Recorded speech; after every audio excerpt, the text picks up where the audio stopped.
আমাদের commitment basic তিনটা। Number 1, আমরা এই ভাঙ্গা চূড়ার শিক্ষা ব্যবস্থা রাখবো না। এখানে প্রথম ফোকাস, আমাদের ফার্স্ট অ্যাটেনশন।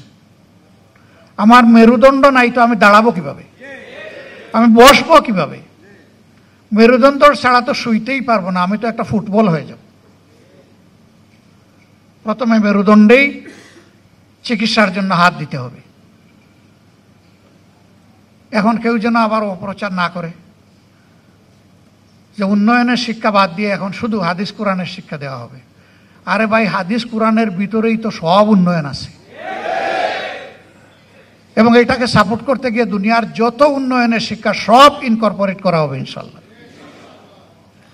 আমরা শুধু যে শিক্ষা মানুষের মধ্যে অনৈতিকতা সৃষ্টি করে, মানুষকে করাপ্ট বানায়, মানুষকে একটা ইতর প্রাণী বানায়, আমরা ওই শিক্ষা দেব না। মানুষকে যে শিক্ষা মানুষ বানায়, যে শিক্ষা প্রত্যেকটা মানুষকে সম্মান করতে শেখায়, মর্যাদা দিতে শেখায়, আমরা ইনশাল্লাহ সেই শিক্ষাটাই আমাদের ছেলে মেয়েদের হাতে তুলে দেব। এবং এই শিক্ষার সাথে সর্বোচ্চ বৈষয়িক উৎকর্ষের শিক্ষাটাও থাকবে। নৈতিক আর বৈষয়িক দুই শিক্ষার মহামিলন হবে ইনশাআল্লাহ, যার ফলে শিক্ষার পাঠ চুকে একটা ছেলে কিংবা মেয়ে বের হওয়ার পরে তার যোগ্যতা অনুযায়ী সে কাজ পেয়ে যাবে। হয় সে উদ্যোক্তা হবে, না হয় সে সার্ভিসের একটা জায়গা পেয়ে যাবে। কোক পারফিউম ডিওডোরেন্ট স্টিক এর ওডর ফাইটিং ফর্মুলা দুর্গন্ধ দূর করে দেয়, লং লাস্টিং ফ্রেশনেস 24 ঘন্টা পর্যন্ত। সে বেকার থাকবে না। বেকারত্ব তো জাতির জন্য ক্ষতির কারণ। হ্যাঁ, বয়স যাদের হয়ে গেছে, এই দেশকে জাতিকে সেবা দিয়ে এখন আর শরীর যাদের কুলোয় না, তারা ইনশাল্লাহ বেকার নন, আমাদের সম্মানিত সম্পদ হিসাবে আমাদের বুকে থাকবেন ইনশাল্লাহ। কিন্তু কোনো যুবক যুবতী কাজের বাইরে থাকবে না, কাজ যেটাই হোক তার হাতে একটা থাকবে। হয় সে উদ্যোক্তা, না হয় সে চাকরিজীবী, একটা কিছু হবে ইনশাল্লাহ। 2 নম্বর হচ্ছে, শুধু ডিগ্রির ভিত্তিতে এই কল্যাণ রাষ্ট্রে কারো মর্যাদা নির্ণয় হবে না, তার মর্যাদা নির্ণয় হবে তার কাজের ভিত্তিতে। পাশের দেশ ডক্টর আব্দুল কালাম, তাদের নিউক্লিয়ার সায়েন্টিস্ট, তিনি কি মাস্টার ডিগ্রি ছিলেন নাকি?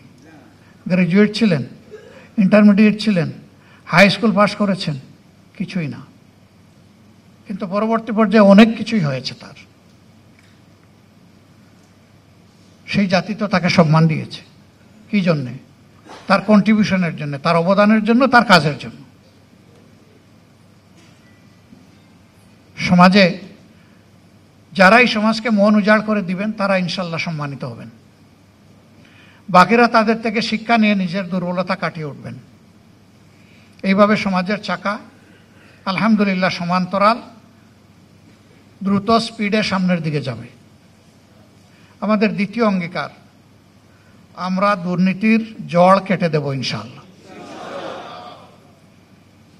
এই কথা শুনে আবার অনেকের বুকে ধড়পড় শুরু হয়েছে, বাবা আমার তো চলেই এ দিয়ে। কোনো এক সার্ভিসের একজন লোক, তিনি প্রতিদিন খুব হাসি খুশি মুখে আসেন পরিবারের কাছে ফিরে। একদিন তার মুখটা বড় ভারী। জীবন সঙ্গিনী জিজ্ঞেস করলেন, কি গো, কি হয়েছে আজকে মুখ তো ভারী? কয় কপাল খারাপ। মানে? কয় যে আমার এই সমস্ত আকাম কুকামের কারণে আমার তো চাকরি চলে গেছে। তো বলে, আরে মিয়া রাখো, তোমার চাকরিতে কত, আসল তো তোমার মফস্বল। বলে গো সখী, চাকরিও নাই মফস্বলও নাই। চাকরি চলে গেলে আর মফস্বল থাকে না। সম্মানিত ভাইয়েরা, এরকম যারা মফস্বল নির্ভরশীল, মফস্বল বলতে আমি কি বুঝাতে চেয়েছি নিশ্চয়ই আপনারা বুঝেন, তারা চিন্তায় পড়ার কোনো কারণ নেই। তো কেন চিন্তা করবেন? ওই যে বললাম না, অবৈধ সম্পদ কোথায় লুকাবে তাই নিয়ে বড় পেরেশান। সুস্থ মানুষটির হয় ডায়াবেটিস, হাজার জাতের মেটাবলিক ডিসঅর্ডার হয়, তার রাতের ঘুম হয় না, কোনো ঔষধে কাজ হয় না, ছটফট করে, অশান্তি। ওই যে অবৈধ সম্পদ কিভাবে এটা বুক করবে আর কিভাবে এটাকে প্রোটেক্ট করবে, না সেদিন এটার আর কোনো ভয় থাকবে না। আপনি যা পাবেন তাই দিয়ে সম্মানজনকভাবে আপনি চলবেন। তবে এটাও তো ঠিক যে আপনি আপনার জায়গায় ঘুষ খান, কিন্তু এই সমাজে আরো 20টা 100টা জায়গায় আপনাকে যেতে হয়, ওই জায়গাগুলোতে আপনাকেও ঘুষ দিতে হয়। তো আপনি খাবেনও না, দিবেনও না, অ্যাকাউন্ট আপনার ঠিক থাকবে ইনশাল্লাহ। এর সাথে আপনি মর্যাদা পাবেন। হ্যাঁ, এটাও দেখতে হবে যে সার্ভিসের ডেপথ এবং ওয়েট যত, সেই সার্ভিসে তাকে বেতন কাঠামোটা সেইভাবে সমন্বয় করতে হবে। মনে করেন পুলিশ 24 ঘন্টা ডিউটি, কখন দাগ পড়ে ঠিক নাই, অস্ত্র হাতে আছে, আবার তার প্রতিপক্ষের হাতে অস্ত্র আছে, তাকে কিন্তু জীবনের ঝুঁকি নিয়ে এই দায়িত্ব পালন করতে হয়। কিন্তু তাকে যদি ফকিরের ভিক্ষা বেতন দেওয়া হয়, তাহলে সেই ঝুঁকি নিতে যাবে কেন? তাকে তো সম্মানিত করতে হবে। এটা করা হয় না বলেই এই সমাজে আজকে কোনো শান্তি নাই। কারণ বেড়াই তো সব দান খেয়ে ফেলছে, প্রোটেক্ট করবে কে? আর এ রোগ এমন যে এটা ছোঁয়াছুঁয়ে রোগ, একজনের কাছ থেকে আরেকজনের মাঝে প্রপাগেট করে। এটা যদি উপড়ে ফেলা হয়, এখন বাংলাদেশের যে জিডিপি, আলহামদুলিল্লাহ জাম দিয়ে এটা মিনিমাম ডাবল হবে। এরপরে এর বেনিফিট সারা জাতি পাবে। নোয়াগাঁও থেকে একটা ট্রাক, 3 টনি ট্রাকে কারওয়ান বাজারে সবজি নিয়ে আসতে আর 2750 টাকা ঘুষ দিতে হবে না। গতকালকের পত্রিকায় আমার মতো আপনারাও দেখেছেন বিভিন্ন জায়গায় কি পরিমাণ ঘুষ দিতে হয়, কাদেরকে দিতে হয় সেইটা ওখানে বর্ণনা করা হয়েছে। তবে সৎসাহসের অভাব ছিল। রাজনৈতিক এরা কারা, এদের পরিচয়টা বলা হয়নি, ওটা বলে দেওয়া দরকার ছিল। আমি হলে আমার নামও বলে দেন, অসুবিধা কি? জাতি জানুক কে সে, তাহলে এই দুর্বৃত্তরা অন্তত ভয় পেত।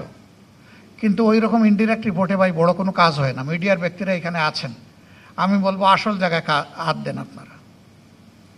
সাদাকে স্পষ্ট করে সাদাই বলবেন, কালোকে কালো বলবেন। সেই কালো আমি হলে আমাকেও ছাড় দেবেন না।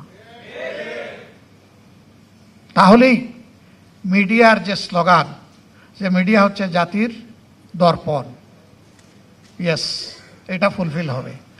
আর সাংবাদিক হচ্ছেন জাতির বিবেক। এই দুই জিনিস সোনায় সোহাগায় সমন্বয় হয়ে যাবে ইনশাল্লাহ। আমি জানি অনেক অবৈধ চাপ আপনাদেরকে বিব্রত করে। সত্য রিপোর্ট ছাপার পরে ভীম রুলের চাকে ডিল মারার সমান হয়ে যায়।